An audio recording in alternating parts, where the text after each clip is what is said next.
voice of the South, Q Smitty, back at it again, man. Today we ain't in the 205 with it. I had to come down here. Hey, I heard they said this is the original city of Mardi Gras. Oh, it is. Oh, it is? Oh, it really? Oh, they ain't playing about that. They real assertive about that. So I'm with an amazing group of people. They have a reality show coming up real soon. I got the executive producer right here, and I have the cast members, and they representing the Port City. Ladies and gentlemen, I introduce you all to the cast and crew of the 251 show. Hey, what's up? What's up? Go ahead and, introduce yourselves one by one. My name is Monet Ivory. I'm a school counselor. My name is Becca Patrick. I work in advertising. What's up? I'm Phelan Carter, team mentor for the City of Mobile, philanthropist and an entrepreneur. Hey, Brandon A.G., visual artist. My name is Demetrius, but I go by Michi, and I'm the executive producer and director of the show. What is the 251 about, and what do you want the audience to gain the most from the 251 show? So the 251 is basically about people who look like us, black millennials who have stuff going on navigating in their life. It's a docuseries to follow 7 millennials who have relationships, friendships, businesses, personal life in their family, whatever they got going on, their mothers, fathers, getting married or whatever, and like they showcase that, how they navigate in that. Are they navigating it? Are they having a tumultuous time being a parent? Are they actually having an easy time showing with like being a good mom, good dad? Are they having relationship issues? Are they going through a divorce? Are they trying to get married? Having a child, whatever they're going through, and then how their dynamics within the group changes. So they're all friends collectively, but they also have different viewpoints, different dynamics, and they also share those. And they may differ or bicker, but they also work through it together. The 251 crew, I gotta ask you, alright, if you had to describe yourself in the crew, who are you? Are you the bougie one? Are you the sassy one? Are you the picky one? Who are you? You just described me. all three of those things, huh? Okay. I wouldn't say I was picky, but I guess I definitely could be kind of sassy. And the cast have told me I'm a little shady. A little. I'm the chill one, chill and positive one. I could probably say that. Kind of same for me. Zen, pretty chill, laid back. Yeah. When I got something to say, I got something to say. You know what I mean? I agree. I feel like I'm there. I'm cool with everyone. It's, I'm just there. But like, if I feel like you need to speak up, I'm definitely going to speak up. And if I don't like what's being said or have an opinion about something, I'm definitely going to say it. Yeah, I can agree with that. Yeah. Based upon this experience working with each other, what have y'all learned the most from each other? Man, I'm not even gonna lie. We've been knowing each other for a while. It's just crazy how all this just came together. You know what I'm saying? I've been knowing him for a while, but I used to always tell Faith years ago, I'm like, bro, you a character. You a character. And it's like I just spoke into existence. You know what I'm saying? Now it's like, we real characters now. It's crazy, like we really showcasing our lives, showcasing what we do. And I always tell them it's a blessing to be able to showcase our friendship and what we're doing as a dynamic. It's crazy. Yeah. I learned just how powerful all of my friends are. To see Phelan's event that he threw, to see Brandon constantly doing his thing with his paint and tips, and just to see how fashion forward and awesome Faith is. It's just really cool to recognize. And then now we can solidify it on a platform so the whole world can know just how awesome these people are. Yeah. And that's what makes it, so good, because the whole group, this is not the full cast. You have 5 more other people, but everybody brings something different, you got a 10-piece. Yeah, I mean, I guess so. I got a nice 10-piece, but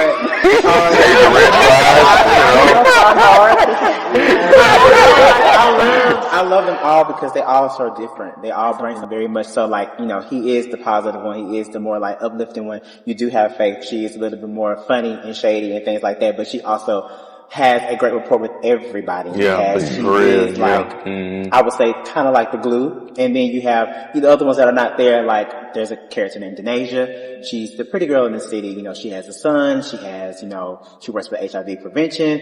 You have a guy who's really well known in the city. His name is Carlos. He has a fashion line. If you say Carlos Jones, everybody knows Carlos Jones Mobile. There's no way that you can't not know him. So it's just how different everybody is and how they all collectively get together. It's a dynamic that is amazing.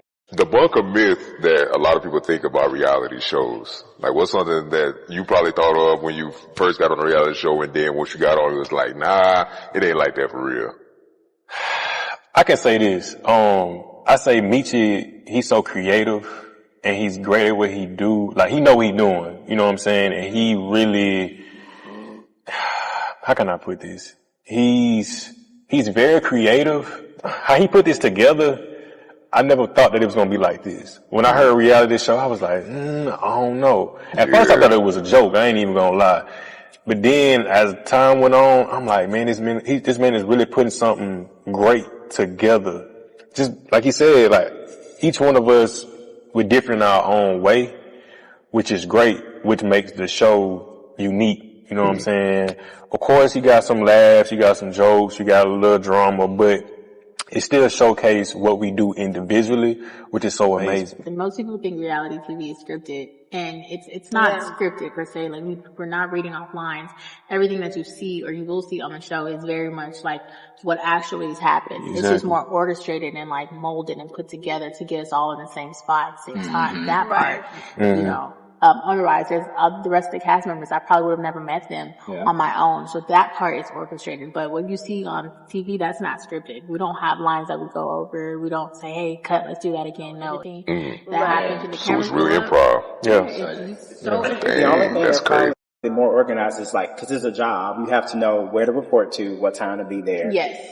And that's about it. Yeah. But everything else is, maybe like a certain dress code for something, but really, the time, where to be, and you just bring your personality. That's crazy. That's actually kind of fun though. They're just doing that for cameras. Like, absolutely. Like Monet said, there's times where I've shot and I'm talking like how I would normally talk. Of course, it's orchestrated because he was like, okay, you're going to sit down with this person and just have a conversation. But once the conversation's over, I look over, I'm like, am I like good? And they're like, yeah, good. And literally like what I would say normally with or without a camera. We don't know how the scenes are going to go. And then y'all didn't really know each other like that before then.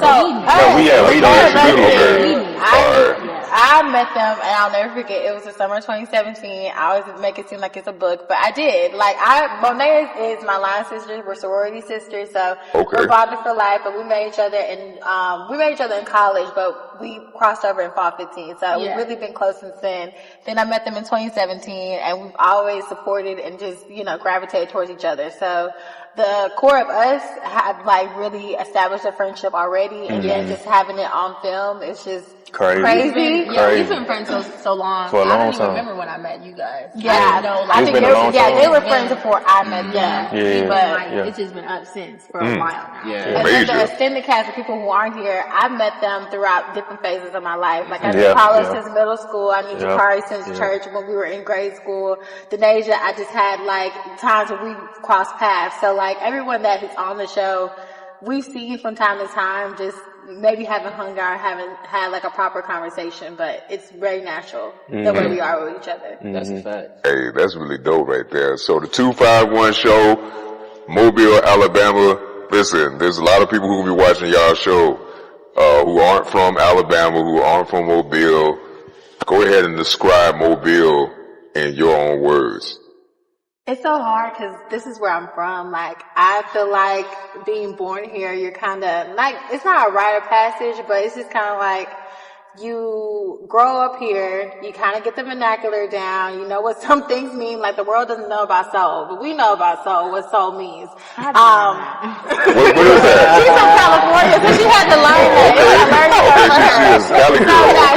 that. Definitely she imported into the Mobile culture. But I've been here 12 years though, so I'm like, I'm Alabama, you know? Yeah. Okay. I love that. Was it a culture shock? They still got palm trees now, Oh my God. First of all, why are there so many trees?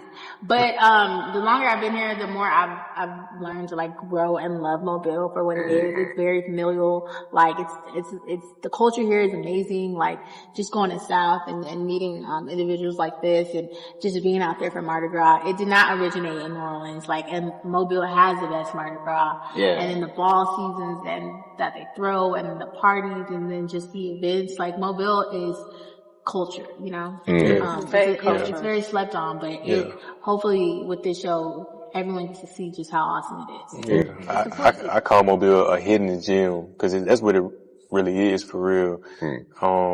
People always talk about Atlanta, New Orleans, but Mobile, we right in the mix. Right there. Yeah, Y'all got a lot of talent that be popping Yeah, out we here. have the people, like, the thing that's so crazy about Mobile, and I'll just say, like, we have the people that are very, like, can carry their own, like, be in the big city and literally be at the top of the food chain they want to because of the attitude and the dynamic that they have. But sometimes the city doesn't necessarily serve that. Like, we don't have a nightlife that goes past 2 a.m. Like, we don't have things that's always popping and going off because the city, I mean, itself is slow, but the millennials and the people our age group isn't taking no for an answer, and we're disrupting what a lot of people have established, and I think that's what makes us so special is that we don't take no for an answer. If anything, we're ready to create those waves and pave our own paths. So it's dope to be able to have that, like, just have that rapport and have that type of feeling amongst like everyone who is like around our age. Like people are starting clothing lines, they're starting businesses, they're entrepreneurs, like, and not taking any type of excuses why it can't be successful or in a bigger market. So it's dope. And I say the 251 to me is exposing what she's saying, and it's gonna allow people to embrace themselves here in Mobile, to come out with all of the talents and abilities that everybody have, because as we're all saying, Mobile is deeply rooted, you know, with a lot of talent, and it's not necessarily I say spread it out, because you go to Atlanta or major cities and live there for a while, you'll see that a lot of people, they from everywhere. What would you say makes Mardi Gras and Mobile stand out from the one in New Orleans? I mean, New Orleans, like how Brandon spoke on, like there's different people. Like it's a melting pot in New Orleans. Like I think because New Orleans has the capability of, I hate to say, I feel like people love a drunken time. They like to be drunk, they like to be wild, they like to, you know, just have the most fun. Mardi Gras kind of emphasizes that nature of just like have fun and relax, like this is a party time. But with Mobile is very like block party. Like when I turn the corner, I see families getting together. I see like barbecues happening. I see people who haven't seen each other in a long time. This past Mardi Gras was my first time being with my boyfriend. He's from Mobile, and Mardi Gras was his favorite holiday. So, I mean, I love Mardi Gras, but for someone to say that's their favorite holiday, this is the time I'm looking forward to. And the amount of times we were stopped, the amount of times that people were saying, come get a plate, come inside, I haven't seen you since this time, this is that time, and everyone's kind of like having the same type of dynamic with each other as far as like joyous family, like togetherness. And I don't know about anybody who's watching this, but like I feel like you have the most fun with the people that, you know, not necessarily as your family, but your chosen family, the people that you feel the most comfortable with. And like with Mobile, Mardi Gras is like our chosen family, and the time that we all get together and we all decide, hey, this is gonna be a big block party. We're gonna say excuse me to each other. We're gonna have a good time. We're gonna go to the parade and we're gonna turn up. And despite the chaos of so many people and all the stuff like that, you don't